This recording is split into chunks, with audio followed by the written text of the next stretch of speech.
We're going to show some of the similarities and differences. We're also going to be talking about the Charlottesville incident, the rally that took place, with the, I believe it was called the Unite the Right rally that ended up violent. We're going to be talking a little bit about that. And definitely hoping to have some of the brothers come on through.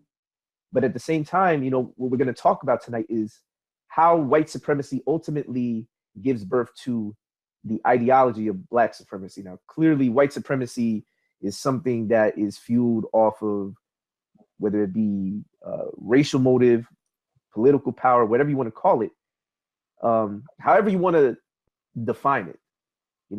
It was something that actually happened, and many people to this day unwittingly don't realize that they are, in certain cases, benefiting from that.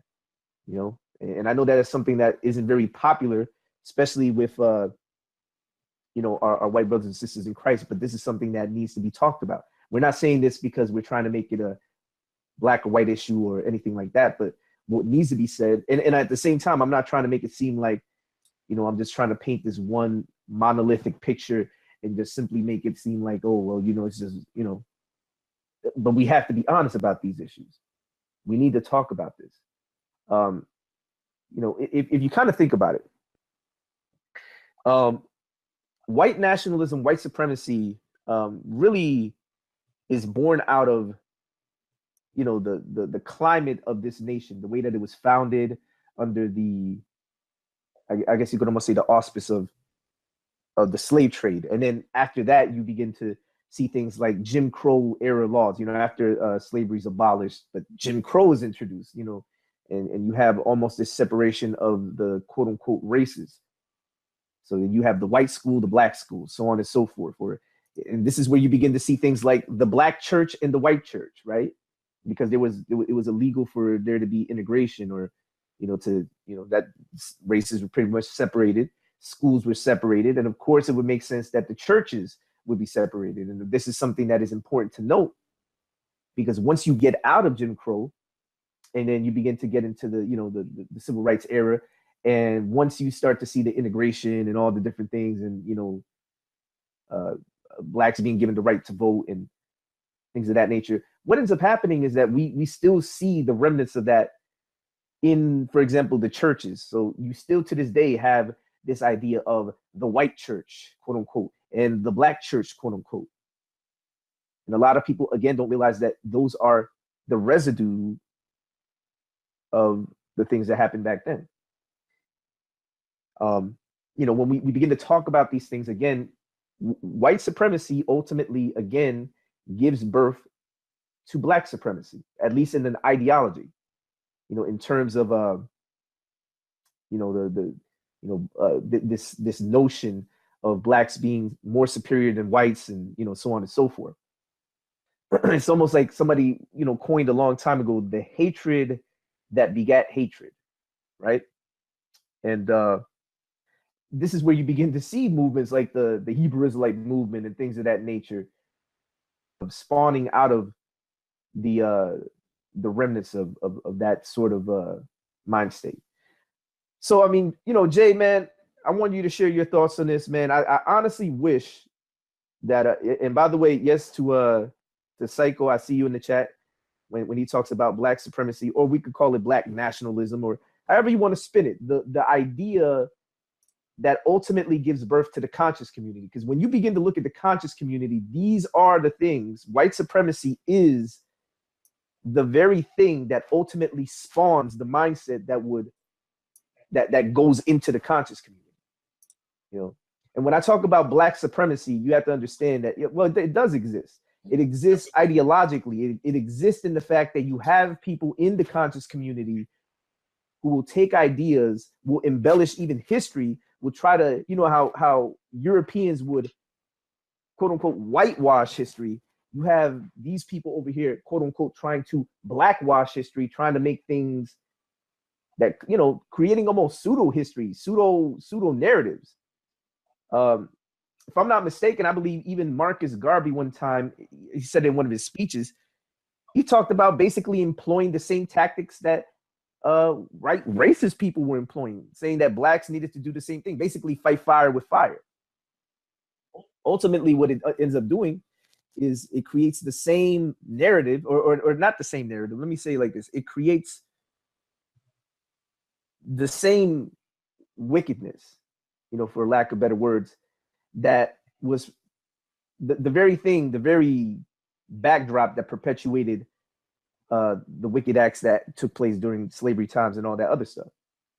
The only difference is that obviously the power is not there. We know that black people don't have the power right now to do the things that white people did during the heights of slavery and all that other stuff that went down. Change it. Just a little something for people out there to realize, people who are not doing their due diligence in studying these things, talking about mainly Hebrew Israelites out there. Whenever they make an appeal to Zondervan, they're actually making an appeal to something that was a theory started by Eurocentric writers, who perpetuated white supremacy. These guys are funny.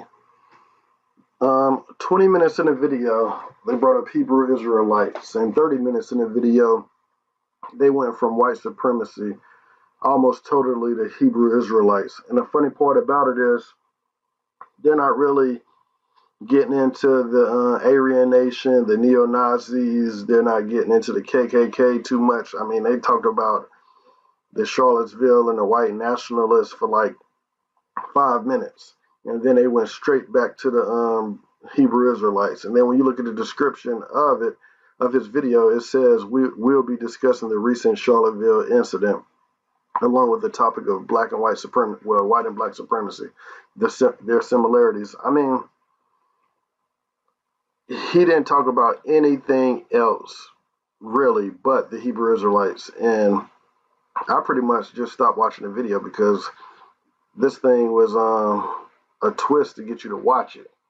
You would think it's a good topic, but he didn't stay on topic. He went right back to what he knows, and that's the Hebrew Israelites, what he think he knows.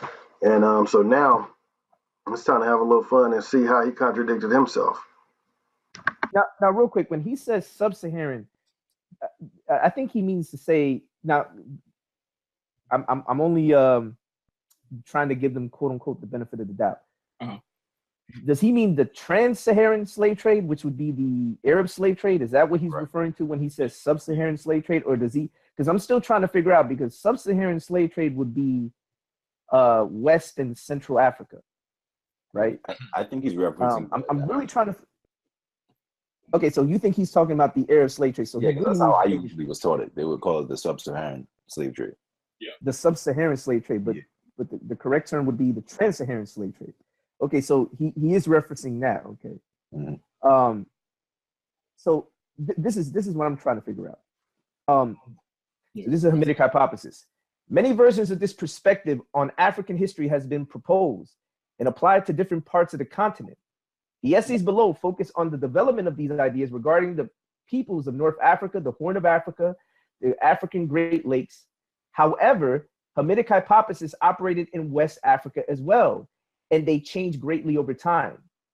In the mid-19th century, the term Hamitic acquired a new anthropological meaning as scholars asserted that they could discern a quote-unquote Hamitic race that was distinct from the quote-unquote Negroid populations of sub-Saharan Africa.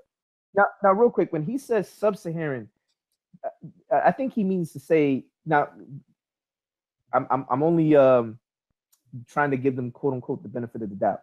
Uh-huh. Does he mean the trans-Saharan slave trade, which is sub-Saharan Africa? Now, real quick, when he says sub-Saharan, I think he means to say, now, I'm only trying to give them quote unquote the benefit of the doubt. Uh-huh. Does he mean the trans-Saharan slave trade, which is sub-Saharan Africa?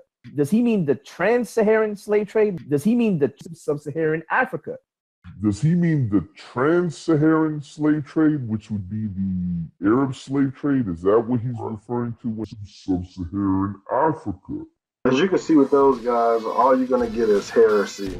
Nothing makes sense. That first video where he would call himself clown and Bishop McDaniel was maybe 3 weeks ago. The video was call to call to arms. And 3 weeks later, he puts it up on Wikipedia, and you could kind of tell when he hesitated when he read Sub-Saharan. So, I mean, these guys, man, I mean, I hate to say it, man, but not only is it heresy, but now it's becoming just funny and so clownish. You know, man, the clownery is hilarious.